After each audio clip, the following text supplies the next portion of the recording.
So, hello everyone.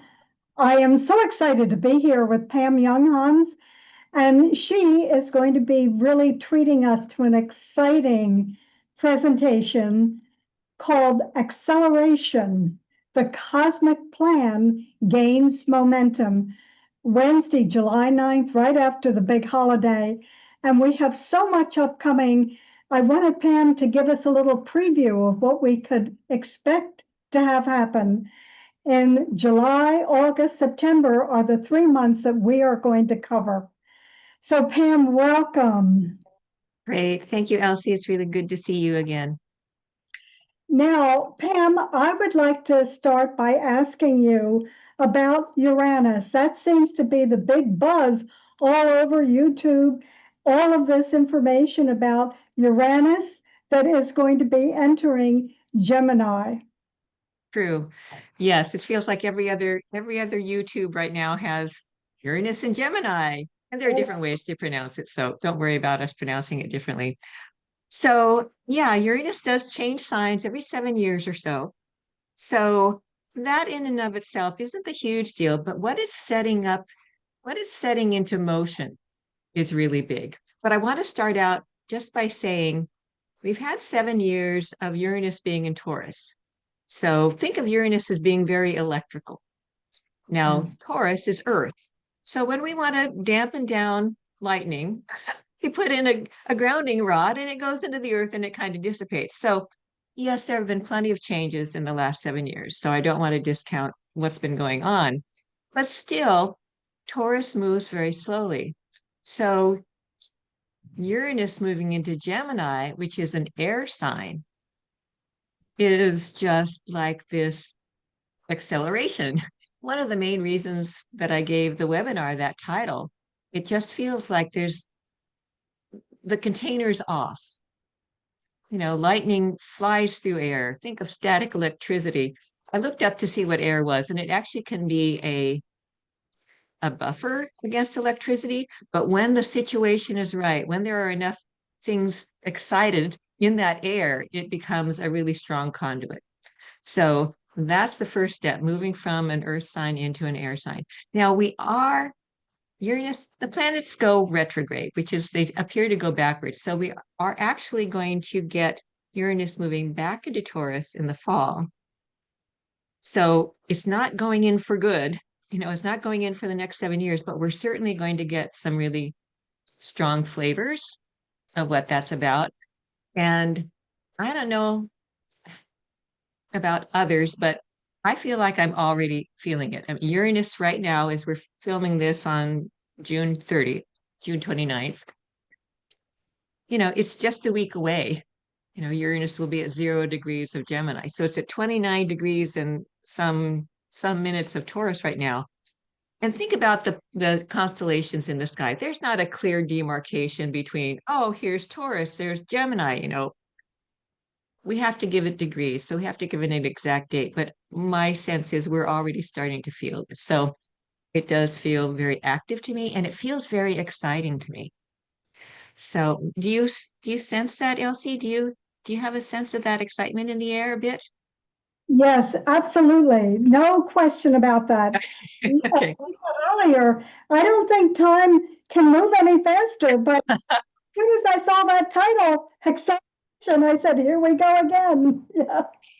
Yeah. It is hard to imagine time going more quickly than it already is, but um, I just feel like our attachment to time as being some kind of a measurement tool is really in the process of changing and will continue to be.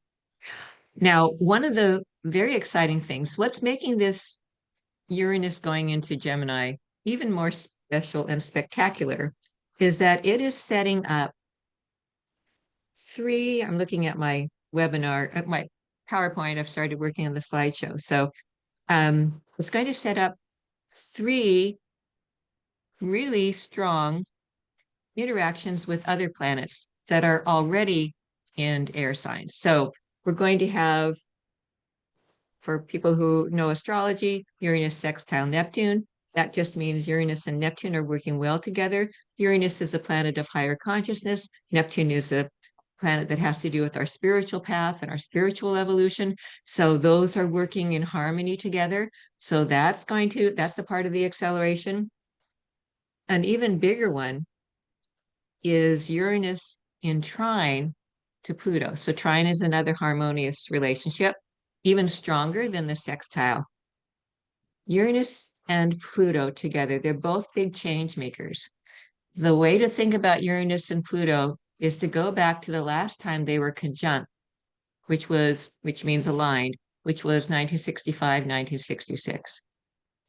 So the Uranus-Pluto conjunction in the mid-60s is what astrologers refer to when we're talking about the huge social changes, the revolutions, the radical new ideas, big changes. That's the Uranus-Pluto conjunction. And now, this many years later, and we have had some challenges midway between, but now we've got Uranus and Pluto in harmonious relationship. So it's going to be facilitating even more social change, but it's harmonious relationship. So it's another way that I'm looking at this being an acceleration. And then there's one more. Well, actually, Uranus is also going to be in good relationship with Saturn. That's already started. The other new one is Uranus aligning with the dwarf planet Sedna.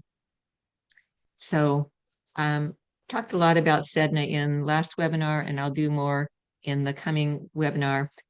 But Sedna has a lot to do with transformation, transmutation, kind of claiming our soul's purpose, our divine calling in a certain way. And we haven't known very much about Sedna. I mean, she was just discovered in like 2005, so we're watching her over time. Same thing was true of dwarf planet Eris. We didn't know a lot about her until she aligned with Uranus in 2016 and 2017. And that was the beginning of the Me Too movement. So there's this revolution and rising above victim consciousness, which is also going to be here for the Uranus-Sedna conjunction. And it's just another part of it that has me very excited to see what's going to move forward. How is it all going to move forward? And so anyway, just going to glance at I want to talk briefly about Uranus conjunct Sedna. Major social change. Oh, that was it. A breakdown of systems that are built on lies and abuse. Okay. So there's a part of the acceleration for you. So how does that sound?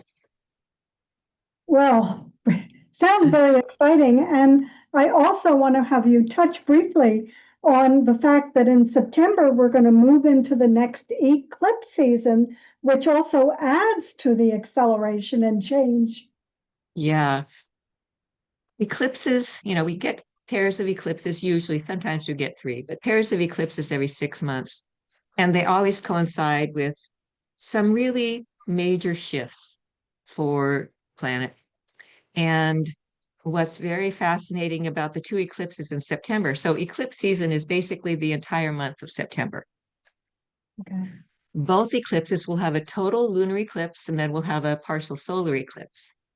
Both of them closely involve the planet Mercury, and this is the kicker, because Mercury is the planet that rules Gemini, which is where Uranus is going to be. So we've got this double whammy thing happening in September. Uranus is going to station retrograde first week of September.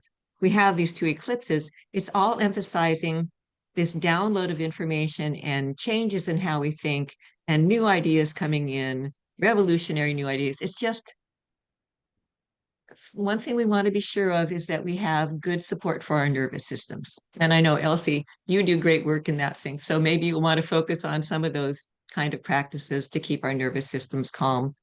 But it should be a very exciting time. And I'm so excited to talk about it during the webinars.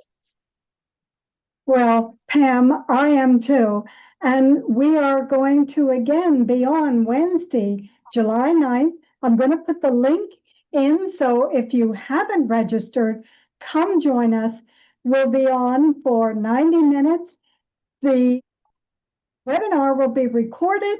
You'll have the replay. You'll have the calendars that Pam does and a beautiful slideshow to follow up with and go back to each month to look back and see what's going on. Okay, something happened and oh, a cloud rolled in. Oh, boy, it completely changed the scenario there. Yeah, standing in front of the windows. We got that little cloud that slipped in. Okay, everyone, acceleration, the cosmic gains momentum. And this will be astrological guidance for July, August, and September. And we will be with you July 9th. Will be different times. You'll see, I'll put that information in as well. Okay, Great. Pam, I'm trying to get out of the cloud. Thank you so much. All right. Thanks, Elsie. We'll see you soon. Yeah, great.